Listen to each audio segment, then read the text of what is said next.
to Voices from the Mines, brought to you by Ziva Community Initiative. My name is Umesi Daniel Chukwemeka. Like we do every Friday from 9 to 10 a.m., we bring you the voices from the mines, the conversations around the role of artisanal and small-scale miners in energy transition and climate change mitigation in Nigeria. My name is Umesi Daniel Chukwemeka, and today on the show we'll be talking about sustainable earth and climate change. What exactly does sustainable earth mean? What does climate change mean? What when we say justice and climate justice, what do we mean by that?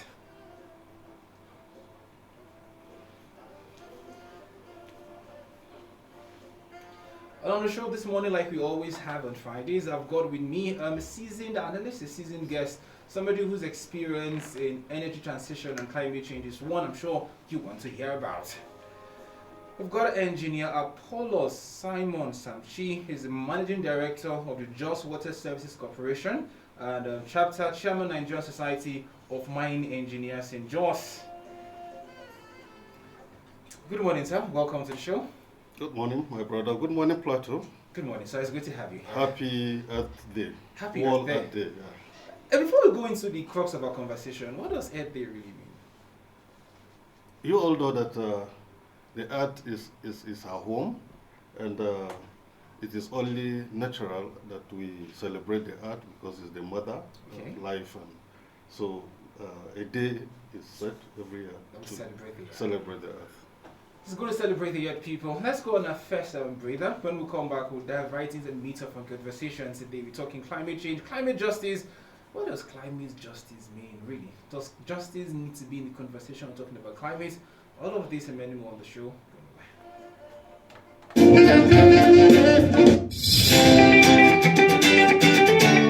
Every Friday on JFM, energy transition and climate change mitigation in Nigeria takes center stage, explaining the role of ASM in energy transition and climate change mitigation in Nigeria, with their objective to advocate and campaign for a full implementation of the Nigeria Energy Transition Plan and other global policies and treaties. Join Emeka Umesi and our seasoned resource persons on the role of artisanal and small-scale miners in energy transition and climate change mitigation in Nigeria. Fridays 9 to 10 a.m. only on JE101.9 FM. Powered by Ziva Community Initiative, advocate for a sustainable community with support from Africa Center for Energy Policy.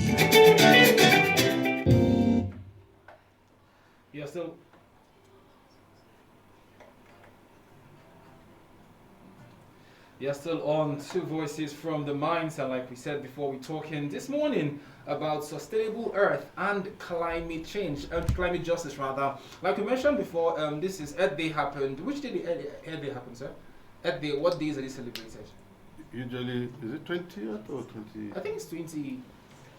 Well, I know it's 22nd, yes, 22nd of April every year. The thing for this year is our power, our planet. Now it is bold and empowering, but from a perspective, what kind of power are we really talking about? When we see our planet, our power, what is this power we're talking about? Social power, economic power, political power. What is this power that we're talking about when we talk about the Earth Day?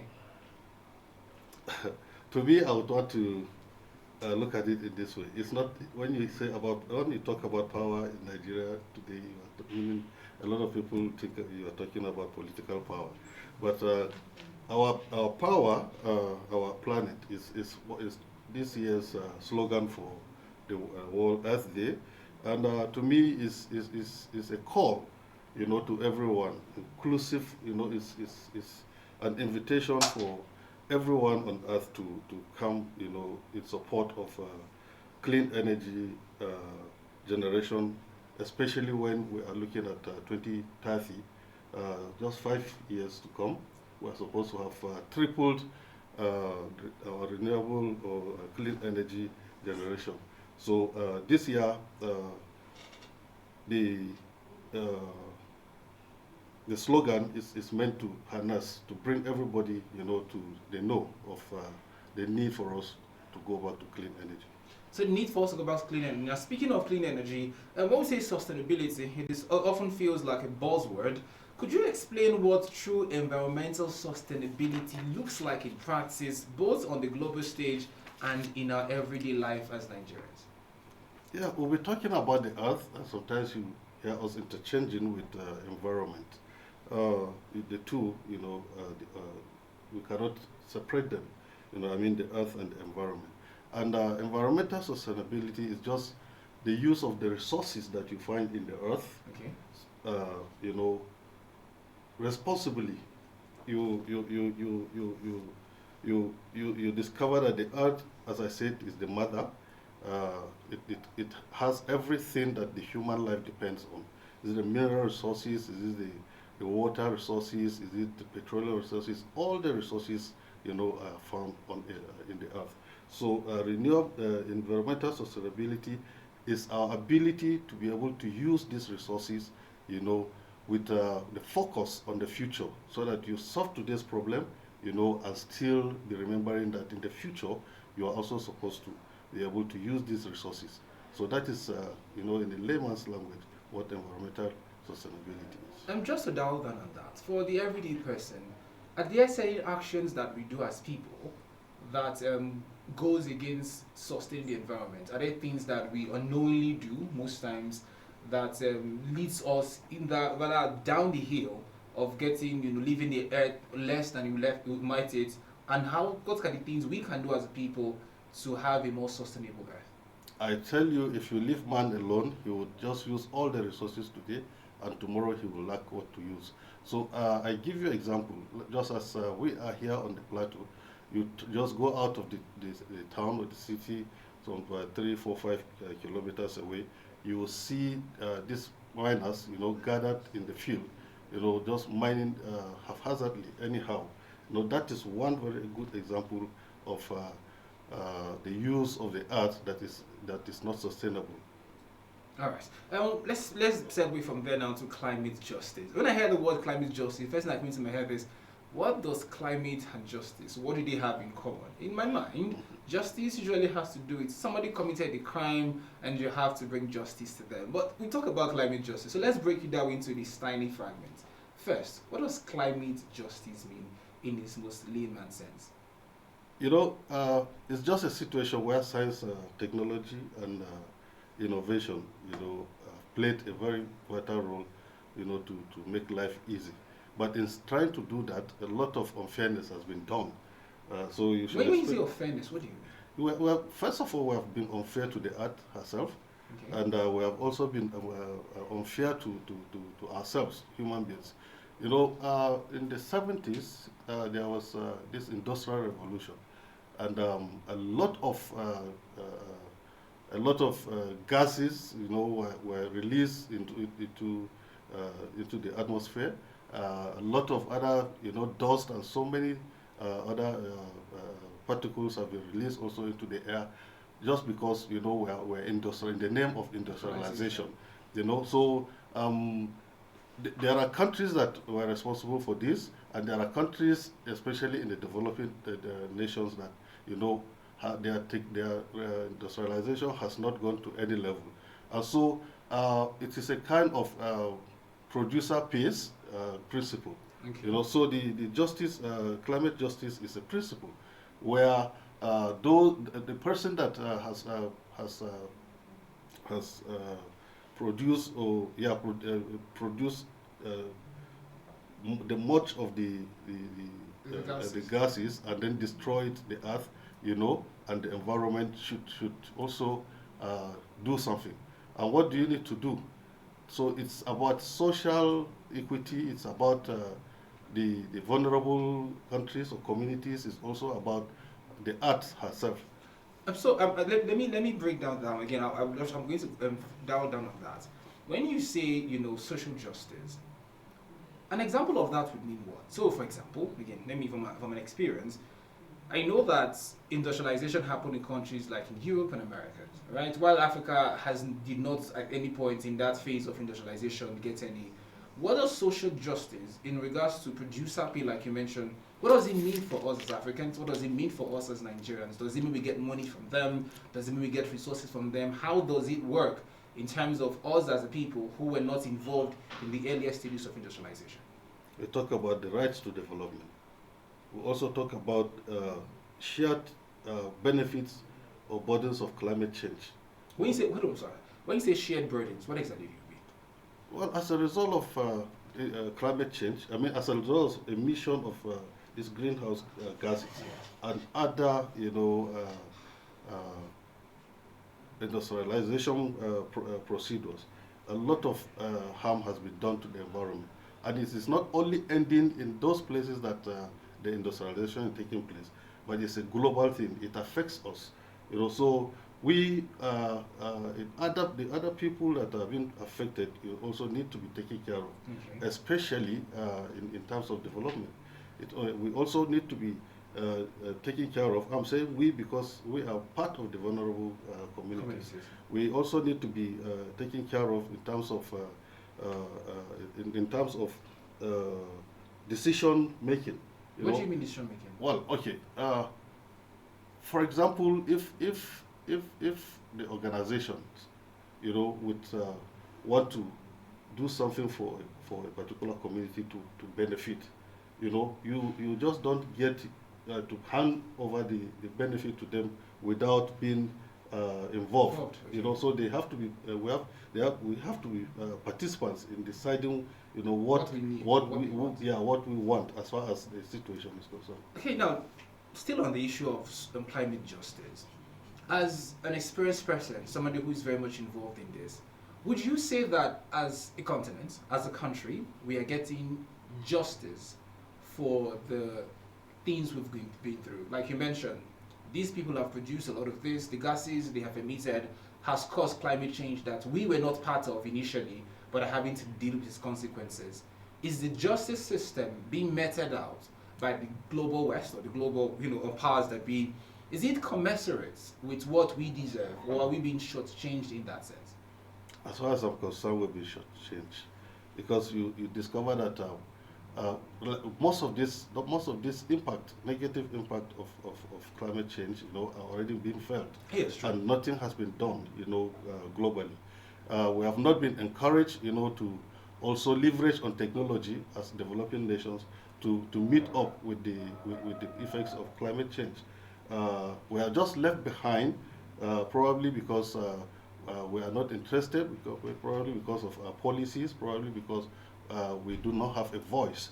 But the situation is such that I would say we have been shortchanged. We definitely have a shortchanged. A lot of people feel like individual actions like recycling or switching to renewable energy don't matter in the grand scheme of things. What would you say to someone who feels powerless in the face of such a global issue? Well, this is more like an individual responsibility. I think what we need to do is enlightenment, because in the past you see people doing their activities without the sense of trying to see whether they can reuse something, Yes. or they can recycle, or but president, I mean, just recently you can see some level of people imbibing the action of trying to engage in this reuse and recycling method or processes. People, if you go around, you see even small boys or people scavenging for either plastics. You see them scavenging for metals. Trying to get some small wealth out of it. And so I think there's a level of acceptance, except that we have not gotten there yet. Well, speaking of reuse and recycling, how effective are personal, individual contributions to the global scale of things? Because, like you said, when we look at, for example, greenhouse gas emissions, there are certain countries that have been in the forefront of greenhouse gas emissions. The Chinas, the Americas of this world, the industrialized nations have been at the forefront. When we also look at the use of plastic waste, these people have also been there because of their high consumption rate. As Africans, as Nigerians, our air quotes, little efforts, do they have any meaning on the grand scale of things? For example, if somebody from Tudunwada, disposes his waste indiscriminately, or drops his waste bin on the waterway, does it have any effect on the grand scale of things? Are we just being unnecessarily burdened to do the things that do not matter at all when we talk about climate change and how it affects us? Well, I tell you, there's a lot of things that needs to be done. We still have a long way to go as far as our culture is in Nigeria is concerned, and Africa at large. We have still not gotten there, just as I've told you. We see situations just the way they should just come and go. But we need to take it, headlong. We need to be individually responsible to some of these things. If I give you an example. If you go to the developed world, you will discover a lot of innovations and technology, that have been done in terms of renewable energy. But in Nigeria, our policies, they are there, yes, but I don't know how much we have gone. And then the enlightenment, even on the individuals, we are still far from what is expected. If you go to China today, you discover that every vehicle, on the number plate, is distinct. If you see a vehicle with a green number plate, that means it is an electric vehicle. If you see a black or white number plate, it's petrol driven. Yes. But I tell you, I've been to Beijing, where I tried to count the number of. I've been there for 1 month to count the number of petrol stations. I don't think I saw more than 5 in the whole of Beijing. So you see, countries that are serious have gone far, and you come back to Nigeria, every corner, of the street is a filling station. I wanted to pick your brain on that. When you talk about, the example, like give an example of China, you also made mention, like you said earlier, that these countries have gone through the industrialization process. And so maybe they are in another phase of the process where now they've made the wealth, there is a need to transition. As a people, as a country, are we at the transition level?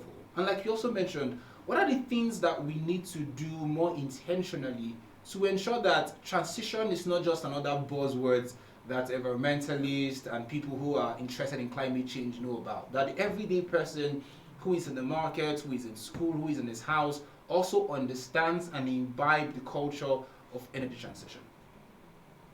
I think what we need to do is a culture change, and it starts with individuals, and that is the call for this year's World Earth Day. Our power, our planet. We have to do it. It's an individual thing. If we are not able to start it, the government has tried. The policies are there. Yes. When you look at as far as environmental sustainability or management is concerned, or protection, the Nestria is a federal government. It's a federal government agency. It came before, PEPS, is it FEPA or something like that. Every state has a Ministry of Environment. Try to see how you can protect the environment. Plateau State has Plateau Environmental Protection and Sanitation Agency, and that is PEPSA. So the policies are there and the structures are robust. But as much as government effort is also there, people, individuals, houses, companies, and everybody, is supposed to, be responsible to this transition. The transition should not only come from the West or the developed nations, just as the industrialization, also came. And if we do not try to meet up, with the call, with the invitation, definitely even the world sustainability slogan will not be achieved. Not be achieved. All right, let's move on quickly before we go to the commercial break and the calls. We hear a lot about just transitions, making sure that the shift to green energy and sustainable systems do not leave anyone behind. How can we make sure vulnerable communities are not only protected but empowered in the transition process? You see, that is where the NGOs come in. That is where the civil society comes in. They will leverage on the policies of the government, has already kept in place, and then also, drive, this call for the transition. If not, at the end of it, I told you initially, as far as Nigeria is concerned, I'm sorry to use this word, we are careless, about, our activities concerning the earth, the environment. So there is need for, for us to really wake up from our sleep. There's a need for us to wake up from our sleep. You're still on to Voices from the Minds, brought to you by Ziva Community Initiative. Let's go on another breather. When we come back, we'll be asking further questions and also picking your calls. Remember, you can be part of the conversation by calling into the studio lines on 090 5566 6699 or 081 218 77777.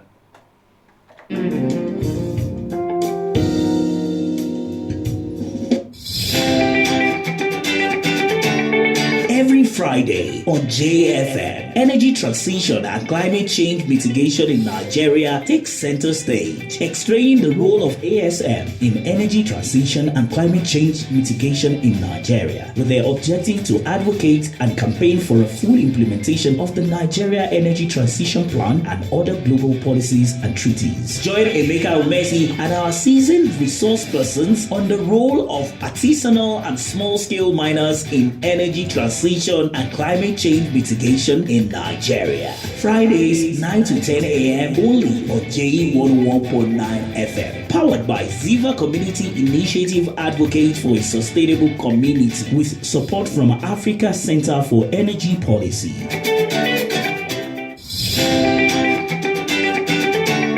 Every Friday on JFM, energy transition and climate change mitigation in Nigeria takes center stage, explaining the role of ASM in energy transition and climate change mitigation in Nigeria, with their objective to advocate and campaign for a full implementation of the Nigeria Energy Transition Plan and other global policies and treaties. Join Emeka Umesi and our seasoned resource persons on the role of artisanal and small-scale miners in energy transition and climate change mitigation in Nigeria. Fridays 9 to 10 a.m. only on JE 101.9 FM. Powered by Ziva Community Initiative, advocate for a sustainable community with support from Africa Center for Energy Policy.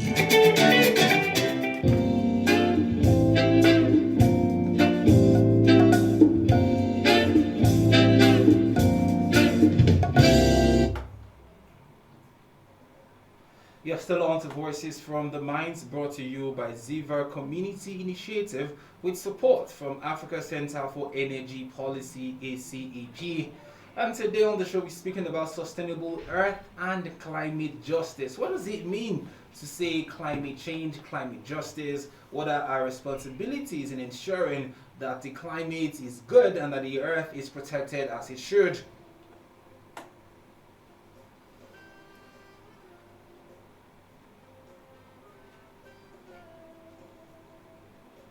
We've been speaking with engineer Polo Simon Samchi on these issues. You can also be part of the conversation by calling into the studio lines on 090 5566 6699 or 081 218 77777.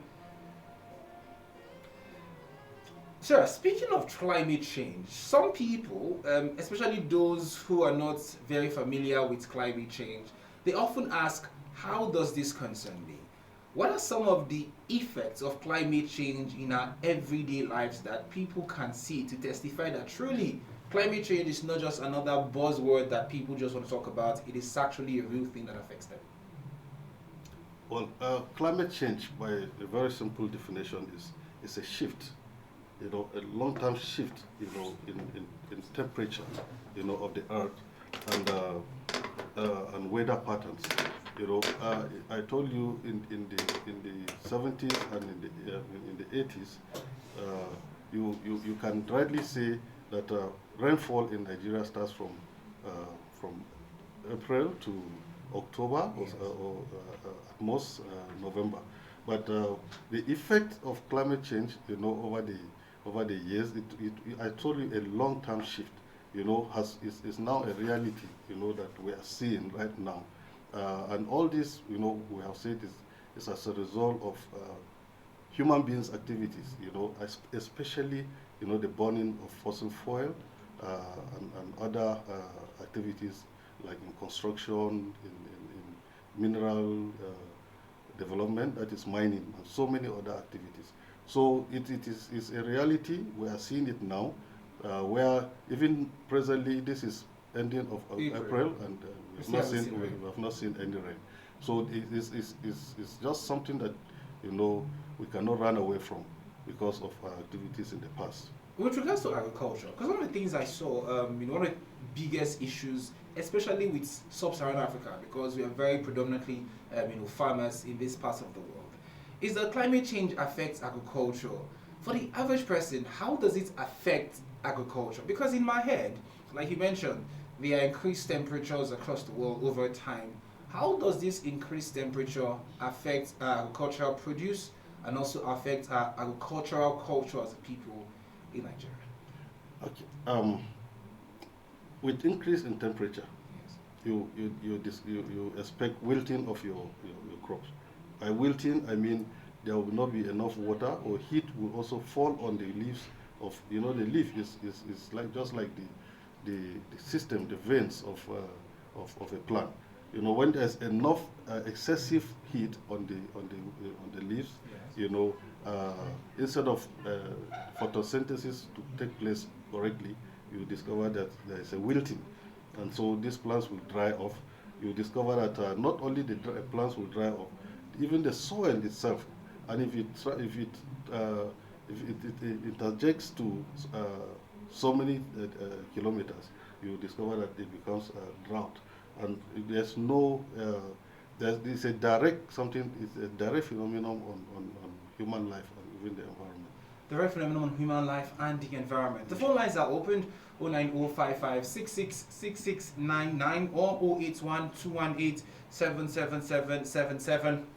We're talking sustainable energy and climate justice this morning. What exactly does climate justice mean? If you have questions for our guests, you can always call in to ask them, or if you have contributions, you can always call in to make your contributions. And if you have some queries or some questions that you are not comfortable with, please do well to call in and ask.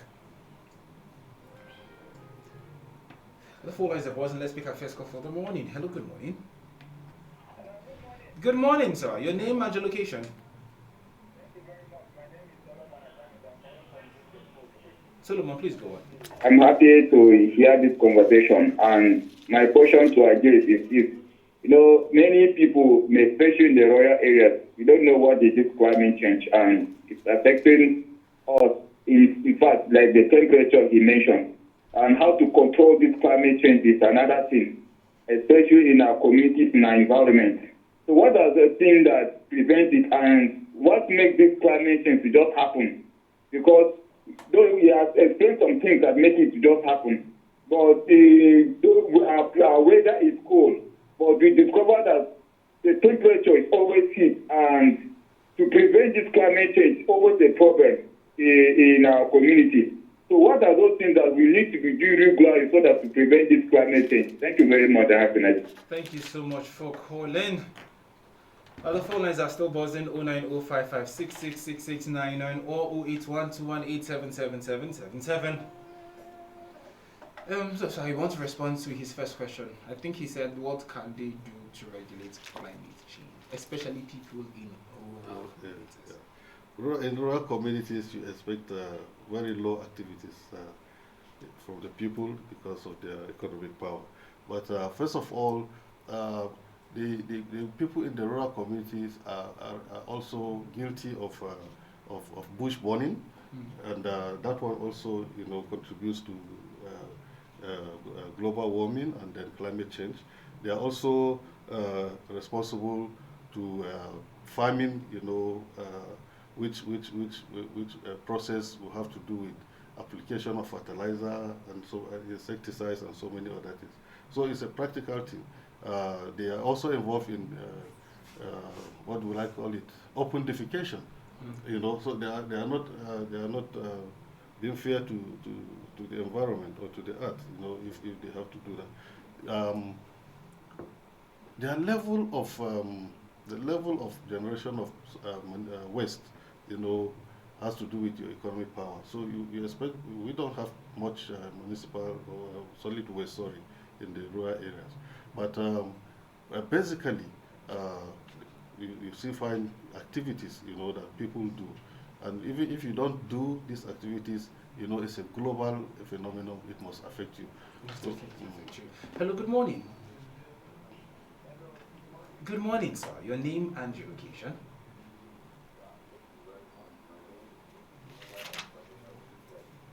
Sadiq, please go on. Yeah, I will comment your guest. He has spoken very, very well, and he has enlightened us much more about climate change and its effect in our environment, especially on agriculture. But you see, when we look at all these kind of effects, there is lack of awareness, because no wonder you see that in some seasons, the food that we will harvest will be yielding, but in some other seasons, you see that the food are not that harvest are not that much. So what are we going to do in terms of making much more awareness, especially to the people at the rural area, so that they can take control of this climate change, especially this bush burning? If you have been to culture for some people during dry season, they will start burning bush up and down. If there is not much more awareness, I think the people will not get it right. And also the collaboration of these farmers. How are we going to enlighten the farmer when it comes to climate change? In terms of which kind of crop are they going to plant due to the climate or due to the environment? All those things have to be put in check so that the people will be enlightened in terms of the climate change that is related to our agriculture. Thank you very much. God bless. Thank you so much for calling, Sadiq Umar. Our phone lines are still opened: 090-5566-6699 or 081-218-77777. You're still on to Voices from the Mines, brought to you by Ziva Community Initiative with support from Africa Center for Energy. Africa Center, forgive me. Let me not miss this one again. Africa Center for Energy Policy, ACEP. Sadiq Umar talked about awareness. Do you think that there is enough awareness for people in the rural communities? And what other ways can we bring to their notice the things they need to do and what climate change truly means? I tell you, my mother in the village doesn't know anything called climate change, and so that also underscores the fact that there is a lot of education and enlightenment that needs to be done about this climate change. They will just tell you the stories that in the past, we are supposed to have crops are supposed to have grown, and they are even thinking of going for weeding, but this is the situation now. So they will not even want to prefer to know what the problem is, and they will just say that the world is changing. Even them will say the world is changing. Of course, the world is changing. Things are really changing. The climate is changing. So there is serious need for enlightenment for people to be able to know. If people are enlightened, you will not find them doing illegal mining of tin, just as I said. Yes. And if people are enlightened, they will not cut down trees, in the village, in the bushes. If people are enlightened, they will not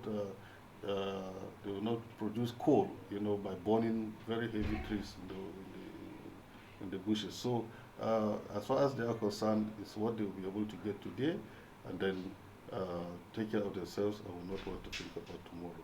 So how do we bring it to the awareness? Do we need to start going to this community to preach to them? How do we ensure that these people in these communities know what it is and do what is right? What are the practical steps you can suggest that we do? I've talked about civil society organizations that are concerned about the environment. I've also spoken about NGOs that are environmental friendly.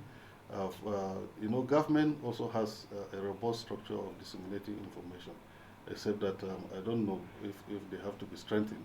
But National Orientation Agency, in the past, have been involved in this enlightenment seriously about the environment.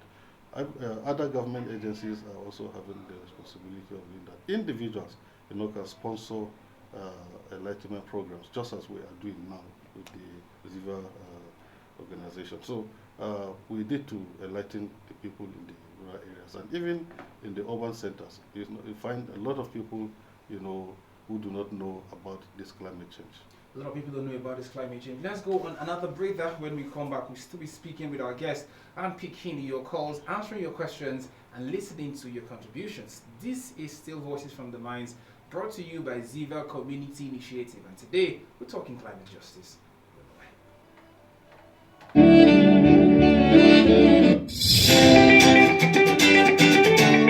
Every Friday on JFM, energy transition and climate change mitigation in Nigeria takes center stage, explaining the role of ASM in energy transition and climate change mitigation in Nigeria, with their objective to advocate and campaign for a full implementation of the Nigeria Energy Transition Plan and other global policies and treaties. Join Emeka Umesi and our seasoned resource persons on the role of artisanal and small-scale miners in energy transition and climate change mitigation in Nigeria. Fridays 9 to 10 a.m. only on JE 101.9 FM. Powered by Ziva Community Initiative, advocate for a sustainable community with support from Africa Center for Energy Policy.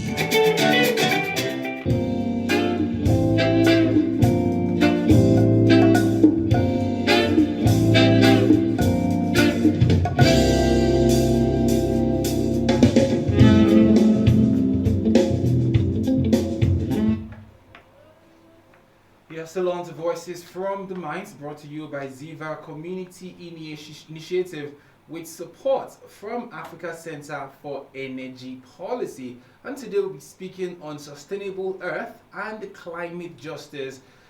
It's been an interesting conversation as well as climate change is, what we can do as a people, and what the mindset shifts and that are needed to ensure that we keep the earth protected.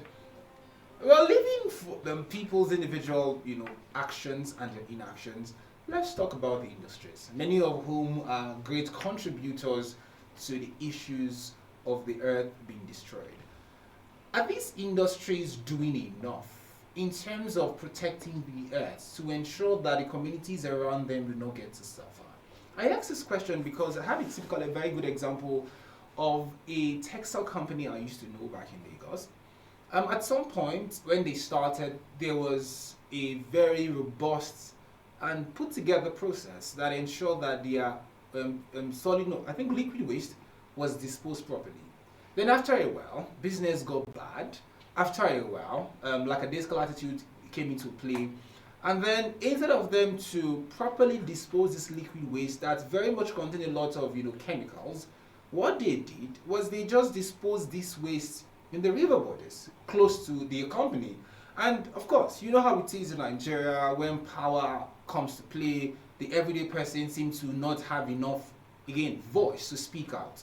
We've also seen situations where companies, I'm using examples of the ones I've seen firsthand, release a lot of gases into the atmosphere. There's one in Lagos, I won't call their name, that does that without fear or favor. There is absolutely no care for people around them. You see that these gases are bad. We know these gases are bad.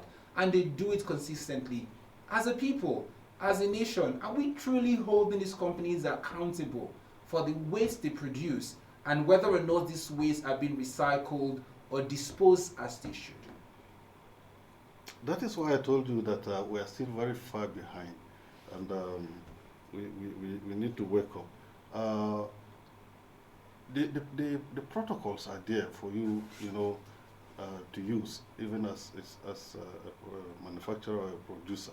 Whenever you are producing, for example, the textile that you've just talked about, there are a lot of chemicals that are used, in the textile industry. What they are supposed to do, the protocol is there, it's been provided by the environmental authorities. Yes. They are supposed to have treated, this liquid waste, to an acceptable level before they are discharged into any channel or any stream. But you've said it all.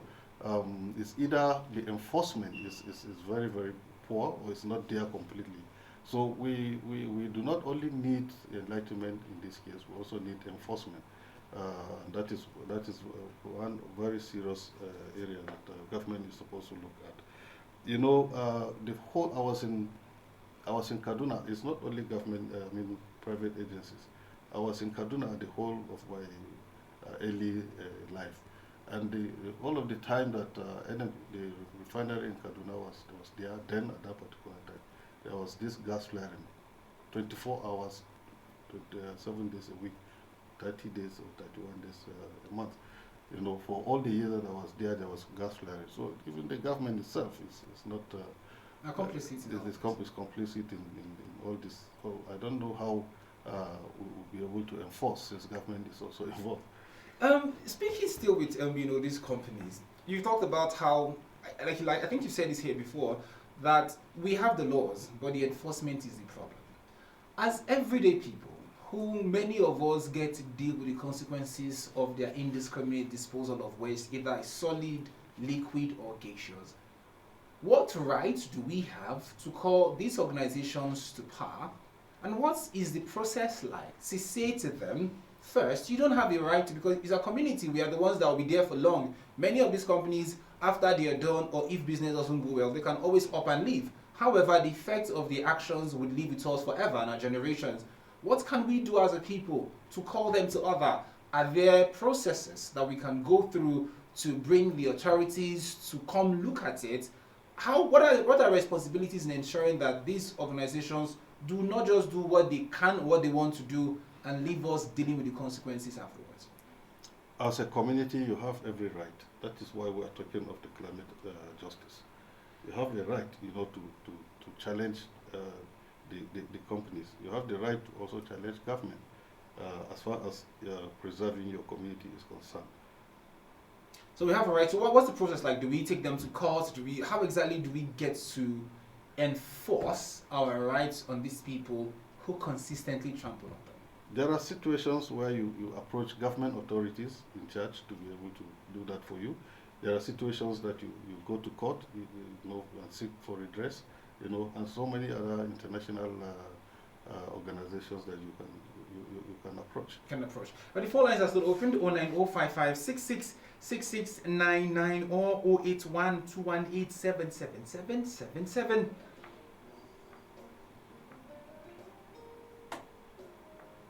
Sustainable Earth and Climate Justice is our conversation for the morning, and we're talking about how, as a people and also as organizations who get to dispose waste indiscriminately in our environment, what we can do as a people, what climate justice means, and how we can ensure that the earth is safe for me, for you, for our brothers and sisters, and our future generations. 09055666699 or 08121877777. Let's have a conversation this morning, people. What are some of the things you've noticed and you'd want to bring the attention of the government to? What are some of the questions you have when it concerns climate change and climate justice? And what efforts are you also making to ensure that we have a more sustainable environment?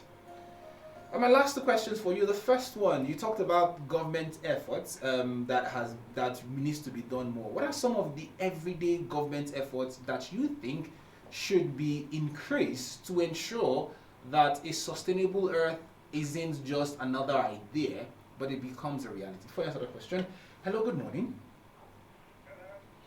Good morning, sir. Your name and your location. Is this dumping of refuse affect climate change too? I don't know. All right then. Thank you so much for asking. He asked if dumping of refuse, if it affects climate change. That was my question was headed to. Does it affect climate change? Yes, it does. How does it?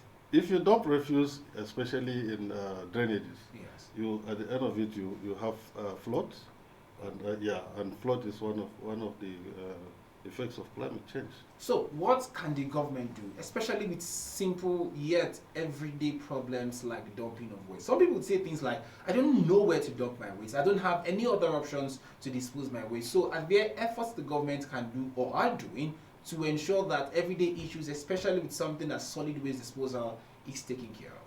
It starts from the individual, just as I said. Right from the home, you generate your waste.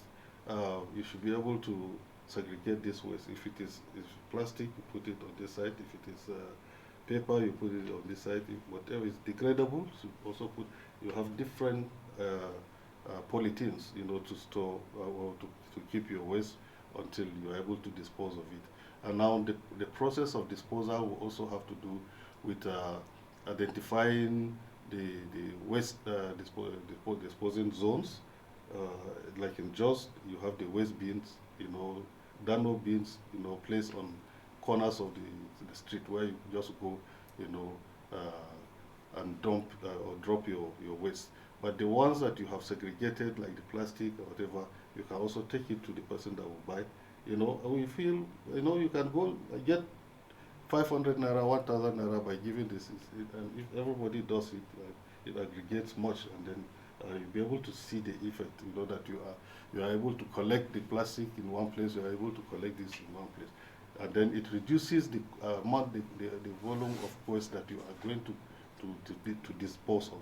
Now, the disposition of the waste also has to do with a lot of scientific or engineered process. In very, very good waste management process, you find you have what we call the sanitary landfill. The landfill is just an engineered process of disposing your waste, where you have to line. You have the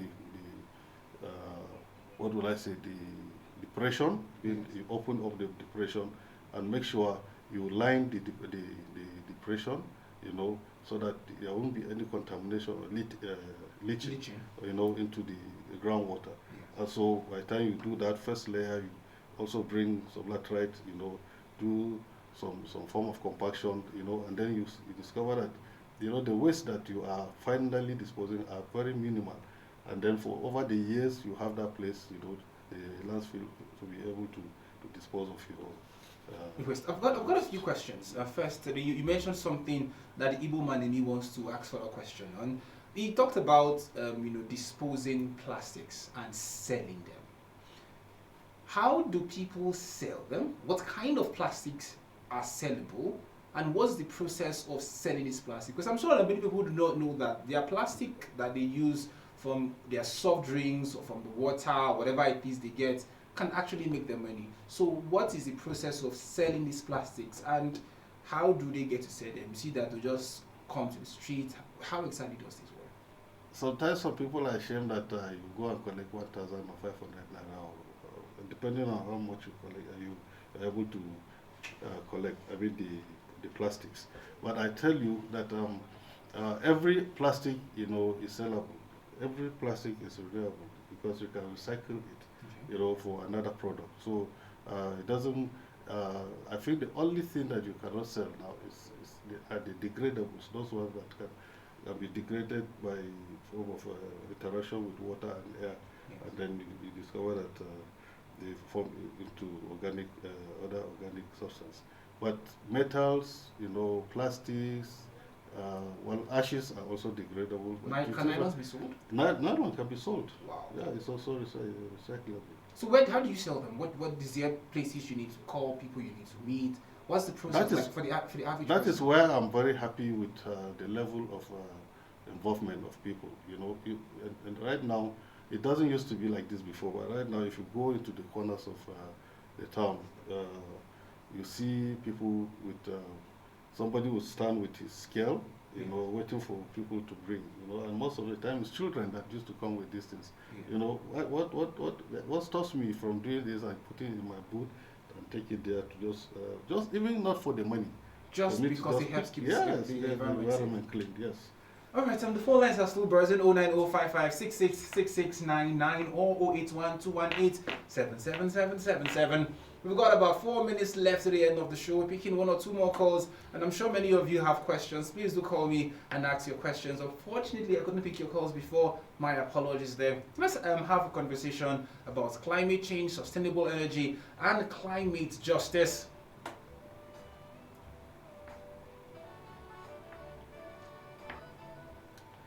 Our final question this morning, looking ahead, what is the biggest opportunity we have right now, whether it is policy change, a tech innovation, or a shift in mindset to really push the planet to a better direction? Before you answer the question, let's pick this call. Hello, good morning. Apologies there, 09055666699 or 08121877777.